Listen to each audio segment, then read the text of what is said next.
Assalamualaikum warahmatullahi wabarakatuh. Kembali lagi bersama saya Ardianti di acara Apa Kabar Makassar. Nah, hari ini kita kedatangan tamu yang sangat luar biasa. Kita bersama dengan Sekjen Aji, Mas Bayu. Selamat sore Mas Bayu. Selamat sore Kak Anti. Gimana kabar nih? Baik, baik. Di Makassar ini ada acara nggak? Iya, kebetulan ada agenda pelatihan besok ya sampai Sabtu, sampai Minggu. Oh, sampai Minggu. Nah, Mas Bayu ini jauh-jauh dari Semarang. Ya. Dari Semarang terus mampir di Kabar Makassar. Nah, Mas Bayu ini mungkin kita bakalan bahas tentang itu, sebenarnya kebebasan pers. Ya. Nah, Mas Bayu, sebenarnya ini kebebasan pers itu apa sih? Iya, kebebasan pers itu bagian dari demokrasi ya. Jadi kalau kita mengakui sepakat bahwa Indonesia ini negara demokrasi, maka mutlak harus ada kebebasan pers. Ini orang nyebutnya pilar keempat ya. Iya. Demokrasi kan ada pembagian kekuasaan, ada eksekutif, ada legislatif yang bikin undang-undang, ada yudikatif yang mengurusi hukum. Nah, suara masyarakat itu diwakili oleh kebebasan pers tadi. Terus sebenarnya kebebasan pers itu sendiri penting nggak sih? Iya, kita bisa bilang kalau kita lihat saja ya negara umpamanya seperti di China ya, di Tiongkok gitu, atau di Myanmar yang otoriter, mana ada pers yang bebas kan gitu. Atau kita dulu menjalani Orde Baru, orang tidak pernah bilang Indonesia itu demokratis ketika di era Orde Baru, tapi ketika reformasi ada kebebasan pers di mana bebas untuk mendirikan media, bebas juga untuk melakukan liputan jurnalistik tanpa harus ada tekanan-tekanan. Nah, itu bagian dari demokrasi itu sendiri. Jadi sebenarnya Mas Bayu ini kebebasan pers itu sendiri mereka itu diatur dalam undang-undang apa sih sebenarnya? Ya, di Indonesia itu diatur di Undang-Undang Pers nomor 40 1999. Jadi persis setahun setelah reformasi ya. Jadi setahun setelah reformasi itu ada undang-undang dari kebebasan pers itu sendiri ya Mas Bayu. Nah, ketika kita berbicara tentang kebebasan pers itu sendiri, sebenarnya peran media itu Mas Bayu dalam mempengaruhi kebebasan pers itu sendiri gimana? Iya, media kan pilar utama atau yang menjalankan kebebasan pers itu. Tugas media selain memberikan informasi, dia juga melakukan menampung aspirasi dari masyarakat atau kadang-kadang disebut publik gitu ya. Iya. Juga mengawasi kekuasaan itu sendiri. Jadi kekuasaan baik itu eksekutif, legislatif maupun yudikatif, kalau tidak sesuai apa yang menjadi cita-cita rakyat semua, nah itu disuarakan oleh media. Tugasnya di situ, dia memang harus ngomong gitu. Harus ada. Iya, begitu itu. Memang tugasnya media begitu. Tapi kan ketika kita lihat sekarang sih ya Mas Bayu, bahkan di Sulsel itu banyak juga ya jurnalis yang ketika mereka menyuarakan sesuatu hal yang menurut sudah di jalannya sebenarnya, sudah konfirmasi ke pihak ABCD, tapi lagi-lagi itu ada intimidasi dari ini. Gimana itu Mas?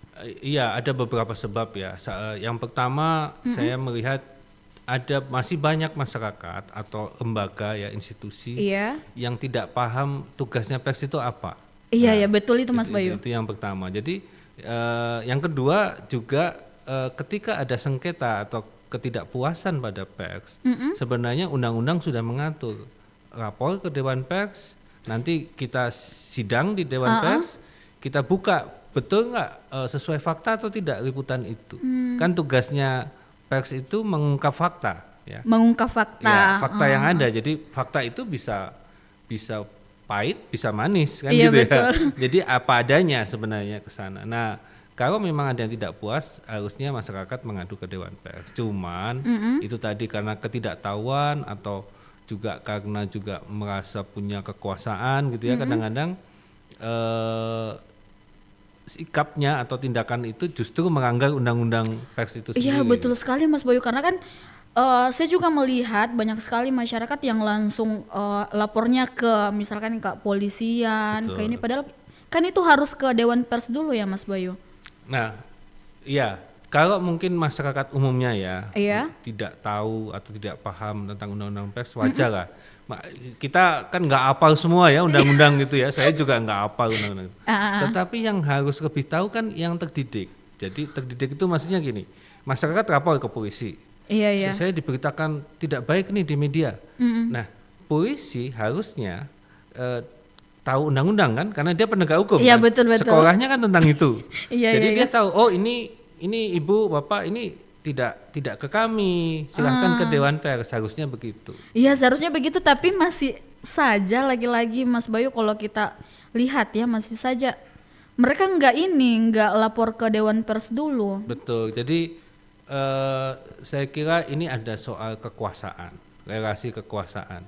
Saya saya ambil contoh yang di luar Sulawesi aja ya. Iya. Yang di Kalimantan umpamanya seorang jurnalis Diananta ketika dia bikin tulisan dan yang menyinggung sebuah perusahaan cukup kuat di Kalimantan Selatan, kemudian dia dipidana, dilaporkan ke polisi dan polisi memproses itu. Sementara Dewan Pers sudah bilang ini kasus jurnalistik, sini kami yang tanganin. Iya. Gitu. Dewan Pers sudah bikin surat itu, tapi sudah wanti-wanti. Ya, polisi tapi tetap jalan aja. Nah, ada apa ini kan gitu kan? Jadi ada relasi kuasa yang kebetulan di sana cukup kuat gitu sehingga dia dihukum berapa bulan lah gitu. Oh, si jurnalisnya ini dipidana, hukuman penjara. Oh iya. Berapa bulan ya, lupa berapa bulannya. Berbulan-bulan mereka Karena ditahan. Undang-undang ITE ya. Dia pakai undang-undang ITE, bukan pakai undang-undang pers. Nah, ketika kita berbicara tentang itu ya Mas Bayu. Nah, lagi-lagi ini mungkin tentang kebebasan pers juga ya. Di sosial media kan itu kerja-kerja jurnalis itu kan menurut saya pribadi sebagai seorang jurnalis itu sangat sulit ya. Kita harus melewati beberapa tahap untuk bisa mempublikasikan satu tulisan, dan ternyata masih banyak itu yang penggiat media sosial yang langsung comot, langsung tayangkan tulisan kita. Itu gimana Mas Bayu? Oh, kita sudah bikin hasil karya kita, kemudian dicomot gitu. Dicomot begitu saja. Nah, kalau dicomot seutuhnya, menurut saya kita bersyukur dong tulisan kita ditonton atau dibaca banyak orang kan gitu. Tapi yang repot kan hanya dicomot sebagian. Kemudian diprinter dengan makna yang lain. Ya itu banyak sekali Mas Bayu. Itu saya kira resiko di dia, bukan di jurnalisnya.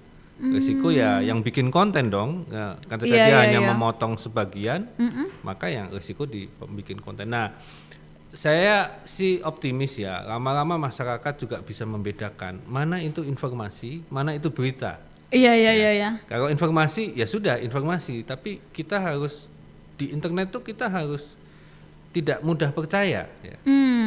Tapi kalau umpamanya berita dari media yang terpercaya, umpamanya Kabar Makassar gitu, udah pasti betul nih, karena kan lewat tahapan-tahapan tadi gitu. Iya, makanya saya selalu scroll di sosial media itu banyak sekali yang tulisan-tulisan dari jurnalis itu yang sudah diupdate di media di medianya mereka, tapi dipelintir di sosial media itu sendiri. Betul, ya itu tantangan ya. Maksud saya memang masyarakat juga harus pandai men-sharing, tapi juga ini juga tanggung jawab dari platform ya, yang sering dilupakan di Indonesia nih, yang diomongkan. Iya. Kita selalu meminta masyarakat terdidik sharing sebelum sharing sebelum share umpamanya gitu ya. Tapi kita tidak banyak bicara, ini kan mestinya platform Google, Meta, X ya, TikTok, itu mestinya punya algoritma yang memfilter itu. Bisa sebenarnya gitu. Ketika ada hoax itu ya langsung diturunkan gitu istilahnya. Tapi kan sekarang belum ada ya, atau gimana itu Mas Bayu? Ada. Jadi umpamanya kita bicara soal terorisme gitu ya. Coba nggak bikin percakapan yang agak ngeri-ngeri sedap soal terorisme.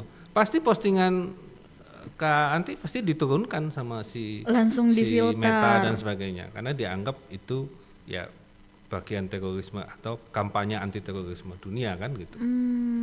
Tapi kelemahannya platform ini kan kadang-kadang baku ejek atau baku menghasut di Sulawesi Selatan mamanya, bahasanya kan dia nggak tahu. Iya. Dia kan nggak paham bahasanya, jadi kadang-kadang dia lolos soal kayak gitu-gitu. Nah sebenarnya ketika kita jadi jurnalis itu sih Mas Bayu, apa sih tantangan yang sangat sangat utama, terus tentang kebebasan pers itu sendiri? Tantangan utama itu godaan jurnalis jadi konten kreator. Karena kalau konten kreator kan tidak ada keberimbangan, tidak ada ini ya. Jadi tantangannya adalah, loh, orang lain boleh begitu kok, saya harus ikut kode etik kan gitu. Tetapi menurut saya jurnalis tetap harus ada, karena kalau semua ngomongnya tanpa filter, tanpa kode etik, terus kita mau percaya sama yang mana kan gitu. Iya betul sekali. Tapi kan masih banyak sekali yang Mas Bayu yang bahkan media-media yang tidak terverifikasi pun masih banyak sekali. Dan bahkan masih banyak masyarakat yang mereka percaya dengan postingan dari si media yang tidak terverifikasi itu sendiri. Iya, harus diakui, saya tidak masuk ke verifikasi atau tidak ya, tetapi harus diakui banyak rekan-rekan kita juga profesionalismenya harus diperbaiki ya, ditingkatkan. Jadi kita tidak, itu tadi godaan untuk jadi konten kreator itu, jadi ikut-ikutan bikin yang heboh-heboh tanpa verifikasi, pingin cepat sendiri. Iya gitu. Betul. Nah sebenarnya dampak dari regulasi pemerintah tentang kebebasan pers itu sendiri gimana ya Mas Bayu? Iya, ini pemerintah ini macam-macam ya. Jadi sebagian kecil cukup cerdas untuk bagaimana membantu media. Tapi sebagian besar dianggap membantu media itu sama seperti membantu ormas gitu, yang dapat hibah gitu dan sebagainya. Dibantu tapi harus nurut sama yang ngasih bantuan. Nah ini yang tantangan kita ya, seringkali bantuan dari pemerintah itu bukan memperkuat pers atau media, tapi justru melemahkan. Jadi mamanya ini lah kerjasama dengan Pemda gitu ya, ada iklan dan sebagainya. Ya sudah, iklan, tapi ketika bikin berita ya kita boleh kritis dong sama Pemda. Iya. Nah Pemda harus ingat bahwa kerjasamanya hanya di iklan, tidak boleh ngacak-ngacak ruang redaksi kan gitu kira-kira. Ada batasannya di situ. Dan banyak ya Mas Bayu yang itu tantangan kita. Itu tantangan terberat sih menurut saya juga ya Mas Bayu. Nah terus Mas Bayu, mungkin kita berbicara lagi tentang kasus penangkapan dari jurnalis yang mereka menulis apa yang mereka tulis itu sebenarnya sudah benar dan sudah masuk di kaidah penulisan jurnalistik ya, atau etika jurnalis lah. Tapi lagi-lagi mereka harus ditahan, gimana itu Mas Bayu? Ya, satu itu tadi ya, relasi kuasa. Tetapi saya menyarankan ke teman-teman jurnalis, mereka yang berorganisasi, entah itu menjadi anggota AJI, PWI, JTI atau PFI, itu jauh lebih aman daripada yang tidak berorganisasi. Kenapa itu Karena Mas Bayu? ada yang belain gitu, ada yang membela. Ya. Jadi sebelum ditangkap kemudian ketika teman-teman, ya semoga organisasinya juga respon ya. Saya banyak mendengar cerita teman-teman terutama di Jawa ya, karena saya di Jawa. Itu ketika tidak hanya AJI ya, kalau AJI pasti akan merespon, tapi organisasi lain ketika dia menulis yang benar, rumahnya sudah didatengin oleh aparat, disantroni gitu ya. Nah, teman-teman organisasinya membantu sehingga tidak ditahan, tidak diproses hukum, karena memang dia betul memberitakan sesuatu yang sesuai fakta gitu. Iya sih, karena kan memang ketika kita jadi jurnalis itu musuh terbesar kita itu adalah mengungkap kasus Betul. secara apa ya? Secara terbuka ke publis, dan sebenarnya yang jadi tantangan kita itu sendiri adalah diri kita sendiri, orang yang ada di rumah. Ya. Jadi saya menyarankan teman-teman jurnalis di Sulawesi Selatan ini masuk ke organisasi gitu, apapun organisasinya ya. Jadi sahabat KM, Mas Bayu selaku Sekjen Aji, dia menyarankan buat teman-teman jurnalis itu untuk masuk di organisasi jurnalis. Nah, Mas Bayu mungkin sebelum kita tutup mungkin ada sepatah kata atau harapan untuk kedepannya. Iya, kebebasan pers ini harus terus dijaga. Yang pertama dan yang terakhir menjaga kebebasan pers itu adalah jurnalisnya atau wartawannya. Yang kedua baru medianya. Kalau medianya tidak bisa jaga, tapi sebagai jurnalis itu tetap bisa jaga dengan kita mengenal sekarang ada homeless media gitu ya. Iya. Pakai media sosial dan sebagainya. Tapi ini kalau tidak dijaga ya, oleh media, perusahaan media maupun jurnalisnya, demokrasi kita akan hancur nih. Iya betul. Kekuasaan akan sewenang-wenang. Ya di awal-awal mungkin manis lah ya, tetapi kalau sudah sewenang-wenang kan yang jadi korban kan masyarakat juga gitu ya, diambil tanahnya, diambil ininya, dampaknya. Jadi yang rugi betul masyarakat pers, tapi masyarakat pada umumnya akan sangat rugi ketika kebebasan pers ini tidak ada. Iya betul sekali Mas Bayu. Itulah tadi bincang-bincang santai kita dengan Mas Bayu selaku Sekjen Aji. Terima kasih Mas Bayu sudah mampir di Kabar Makassar. Jangan lupa untuk sahabat KM like, komen, dan subscribe.